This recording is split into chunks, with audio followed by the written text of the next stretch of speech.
ಪೊಲೀಸ್ಗೆ ಒಂದೇ ಒಂದು ಫೋನ್ ಮಾಡಿಸಿಲ್ಲ. ಕುಮಾರಸ್ವಾಮಿಯವ್ರ ಕೈಲಿ ನಾನು ಒಂದೇ ಒಂದು ಫೋನು ನಾನು ಕಂಪ್ಲೇಂಟ್ ಮಾಡ್ತಾವ್ರು ಕಾಂಗ್ರೆಸ್ದವರು ಅಂತ ಹೆದರಿ ನಾನು ರಕ್ಷಣೆ ಮಾಡಿ ಅಂತ ನಾನು ಯಾವತ್ತೂ ಹೇಳಿಲ್ಲ. ನನ್ನ ಮಗನ್ನು ನನ್ನ ಬಂಧಿಸ್ತಕ್ಕಂಥ ಜೈಲಿಗೆ ಹೋಗ್ತಕ್ಕಂಥ ಅಪರಾಧ ನಾವೊಂದೂ ಮಾಡಿಲ್ಲ.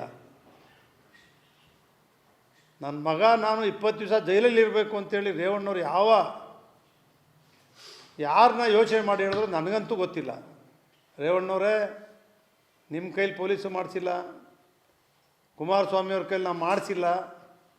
ಯಾವುದೇ ಮುಖ್ಯಮಂತ್ರಿಗಳು ಮಂತ್ರಿಗಳ ಕೈಲಿ ಯಾವ ಮಂತ್ರಿಗಳಾದರೂ ಸರಿ, ಚಿಕ್ಕವನಿಂದ ಸಣ್ಣ ಹುಡುಗನಿಂದ ಹಿಡಿದು ಇವತ್ತಿನವರೆಗೂ 54 ವರ್ಷ ಸಾರ್ವಜನಿಕ ಸೇವೆಯಲ್ಲಿರ್ತಕ್ಕಂಥ ನನ್ನ ಮೇಲೆ ಯಾರೂ ಕೊಟ್ಟಿಲ್ಲ. ನಾನು ಯಾವ ಲೀಡರ್ಗಳ ಕೈಲೂ ಕೂಡ ನನ್ನ ಅರೆಸ್ಟ್ ಮಾಡಿಬಿಡ್ತಾವ್ರೆ, ನನ್ನ ಮೇಲೆ ಕೇಸ್ ಹಾಕವ್ರೆ, ನಿಮ್ಮ ಬಿಡುಗಡೆ ಮಾಡಿಸ್ಕೊಡಿ, ತಪ್ಪಿಸಿ ಅಂತೇಳಿ ನಾನು ಹೇಳಿಲ್ಲ. ರೇವಣ್ಣ ಹೇಳ್ತಾರೆ ಕುಮಾರಸ್ವಾಮಿ ಆಗ್ರಹ ಮಾಡಿದ್ರು, ಅದಕ್ಕೆ ಬಂಧನ ತಪ್ಪಿತು ಅಂತೇಳಿ. ದಯಮಾಡಿ ಕ್ಷಮಿಸಿ ರೇವಣ್ಣವರೇ, ನನ್ನ ಕುಟುಂಬನೇ ಬೇರೆ, ನಾನು ಬೆಳೆದು ಬಂದಿರೋದೇ ಬೇರೆ. ನನ್ನನ್ನು ಅರ್ಥ ಮಾಡ್ಕೊಳ್ಳೋಕ್ಕೆ ನಮ್ಮ ಮನೆಯವ್ರ ಕೈಯಿಂದನೇ ಸಾಧ್ಯ ಇಲ್ಲ. ನೀವು ಯಾರೂ ನನ್ನನ್ನು ಅರ್ಥ ಮಾಡ್ಕೊಳ್ಳೋಕ್ಕೆ ಸಾಧ್ಯ ಇಲ್ಲ.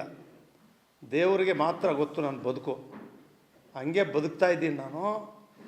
ದಯವಿಟ್ಟು ಈ ರೀತಿ ಅವನು ಜೈಲಿಗೆ ಹಾಕ್ಬಿಡ್ತಾಯಿದ್ರು, ನಾವು ತಪ್ಪಿಸಿದ್ದೀವಿ, ಈ ಹೇಳಿಕೆಗಳು ಜನರ ಮನಸ್ಸಲ್ಲಿ ಏನಾಗುತ್ತೆ?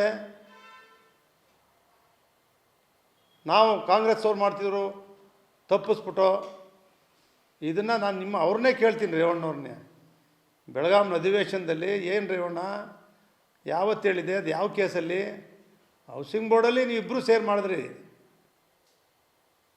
ದಳ ಕಾಂಗ್ರೆಸ್ ಇಬ್ಬರು ಬಿ ಜೆ ಪಿಗೆ ಹೋದ್ನಲ್ಲ ಅಂತ. ಆದರೆ ಯಾವತ್ತೂ ಕೂಡ ನಾನು ಆ ರೀತಿಯ ಅಪರಾಧನೂ ಮಾಡಿಲ್ಲ. ನನ್ನ ಮೇಲೆ, ನನ್ನ ಮಗ ಹರೀಶ್ ಗೌಡನ ಮೇಲೆ ಯಾವುದೇ ಕೇಸ್ಗಳು ಕೂಡ ಇಲ್ಲ. ಬಂಧಿಸ್ತಕ್ಕಂಥ ವಿಷಯನೇ ಬಂದಿಲ್ಲ, ಆ ಸಂದರ್ಭವೂ ಬಂದಿಲ್ಲ. ಇದನ್ನು ಸತ್ಯವಾಗಿ ನಿಮಗೆ ಹೇಳ್ತಾ ಇದ್ದೀನಿ. ಸಿದ್ದರಾಮಯ್ಯನವರು ಯಾವತ್ತೂ ಕೂಡ ಜಿ ಟಿ ದೇವೇಗೌಡನ ಬಂಧಿಸಬೇಕು ಅಂತೇಳಿ ಸಿದ್ದರಾಮಯ್ಯನವ್ರು ಸೇರಿದಂತೆ ಯಾವ ಸರ್ಕಾರದಲ್ಲಿ ಯಾವ ಮಂತ್ರಿಗಳು ಯಾರು ಕೂಡ ನನ್ನ ಬಂಧಿಸ್ರಿ, ಅರೆಸ್ಟ್ ಮಾಡಿರಿ, ಕೇಸ್ ಹಾಕ್ರಿ, ಯಾವುದೂ ಇಲ್ಲ. ಅದು ಯಾವ ಕೇಸ್ ಇದೆ ಹೇಳಿ? ಕೇಸ್ ಇದ್ದರೆ ತಾನೇ ಅರೆಸ್ಟ್ ಮಾಡಬೇಕು. ಯಾವ ಕೇಸು ಇಲ್ಲ. 17ರಲ್ಲಿ ಸಿದ್ದರಾಮಯ್ಯ ಬಂಧಿಸಿ ಅಂತ ಹೇಳೋಕ್ಕೆ ಸಾಧ್ಯವಿಲ್ಲ, ಇದ್ದರೆ ತಾನೇ ಹೇಳ್ಬೇಕು. ಅವರು ಹೋರಾಟ ಮಾಡಿದ್ದೀವಿ ರಾಜಕೀಯವಾಗಿ. ಆ ಚಿಲ್ಲರೆ ಕೆಲಸ ನಮ್ಮಲ್ಲಿ ಆಗಿಲ್ಲ, ನಮ್ಮ ಜಿಲ್ಲೆಯಲ್ಲಿ ಆ ರೀತಿ ನಡೆದಿಲ್ಲ, ನನ್ನ ಮೇಲೂ ನಡೆದಿಲ್ಲ. ಸಿದ್ದರಾಮಯ್ಯನವರು ಸೇಡ್ ತೀರಿಸ್ಕೊಳ್ಳೋಕ್ಕೆ ರಾಜಕೀಯ ಮಾಡಿದ್ದಾರೆ, ನಾನು ಸೋಲಿಸ್ತಕ್ಕಂಥ ಎಲ್ಲ ಪ್ರಯತ್ನವೂ ಕೂಡ ಮಾಡಿದ್ದಾರೆ.